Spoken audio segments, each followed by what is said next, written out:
6 months after Gaza was devastated by a 22-day Israeli military offensive, rebuilding has barely begun.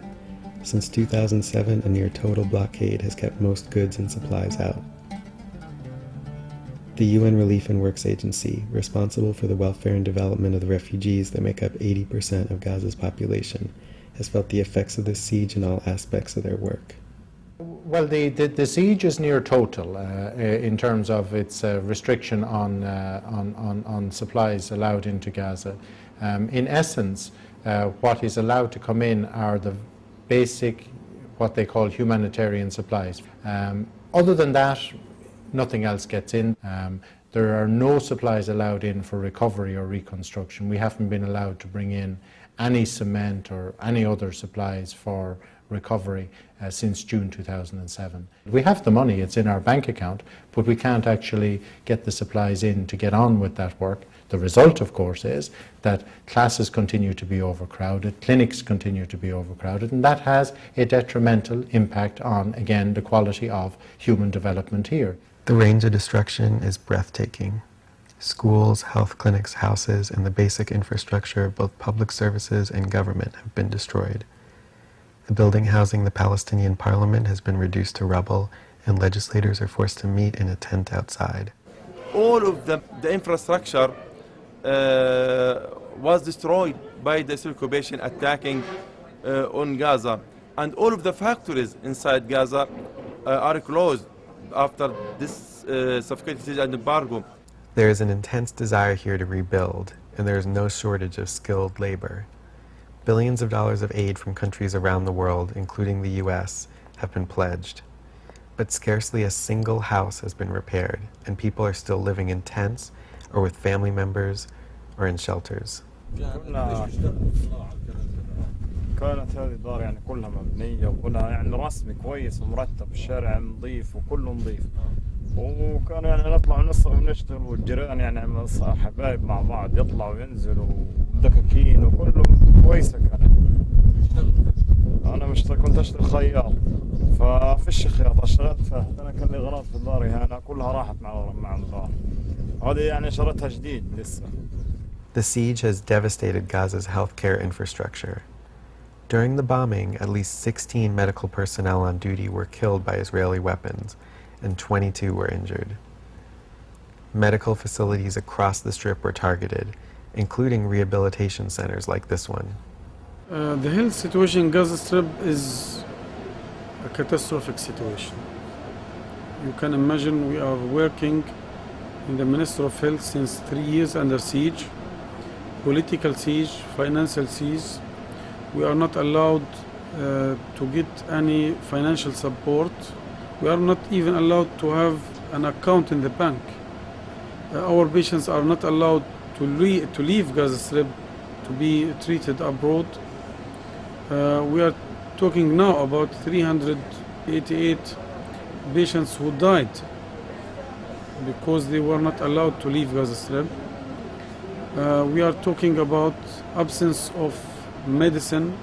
Now we are talking about 70 items of medicine where the stock is zero. Fuel needs of Gaza Strip were decreased to less than 15% of our daily needs, and you can imagine the effect on the health situation. More than 320 factories and 800 private businesses, the building blocks of Gaza's economic independence, were wiped out. The industries here, not just the actual industrial sector, but also the agriculture and the fisheries, are very, very restricted. The farmers who are in the areas of the perimeter with Israel are, continuously suffering from the invasions of the Israeli military. The land is bulldozed and crops are destroyed, or trees and so on and so forth. So that's unfortunately their daily reality, and it's a dangerous place for them to operate, particularly when they're close to the perimeter fence. صعبة صارت كل مش لعندنا احنا بس، كل الناس اللي على الحدود، كل الناس اللي على الحدود تضررت. فلفل وبطيخ هذا كنا نزرع برضه في المسافة الأرض اللي بيمنعونا منها. كنا نزرع كميات كبيرة يعني مش على قد المساحة هذه. بس الحين في المنع 300 متر والطخ علينا في 700 متر. المنطقة الزراعية الكميات الكبيرة اللي نزرع فيها مساحات كبيرة بطخ علينا فيها. يعني قبل كم يوم راح نسقى زيتونات. زيتونات هذول شايفين؟ شايفين؟ بعد عن 300 متر. يجي يحط لك طلقة جنبك وطلقة من فوقيك وطلقة يظل يعني زي ما تقول لمن خلص لمن انت تروح من النتف هذا بالمرة. بطلنا نقدر نزرع يعني. غير نزرع حوالي الدار يعني حوالي بيوتنا يعني. That last round of conflict, the stated target was the infrastructure of terror, when in actual fact what was struck were institutions of education, including the American school, which was destroyed. This school has been one of the best schools in Palestine, not just in Gaza. We never thought that the school would be targeted by the Israelis. And of course the pretext the Israelis would give that the school has been the site for launching rockets, and this is absolute lie. 60% of our children, of our people here in Gaza are children below 18, which means education is one of the main problems for the society. You are talking about many schools completely destroyed during the last attack. We don't have enough paper for the final examinations. We don't have any facility for the examinations. You are talking about classrooms with 50 and 60 students with 2 shifts. In some schools we might have 3 shifts. You are talking about children who are suffering of malnutrition, anemia. So far, the Obama administration has done very little to change its policy towards Palestine.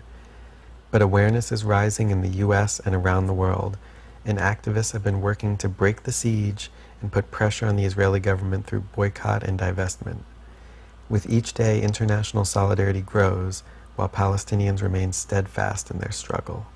الاشغال بنقدم طلبات الاشغال في شهور لسه ما عارفين بقولوا بدأوا في قبل ما الشمال. تفتح المعابر يجيبوا والله شمات وحاجات زي هذه. The politics is failing the people of Gaza. The siege on Gaza should be lifted instantly. It's contrary to international law. Now, if we achieve that, that will have a massive positive in every respect, starting with, of course, the daily lives of innocent civilians, and then we can start to move forward.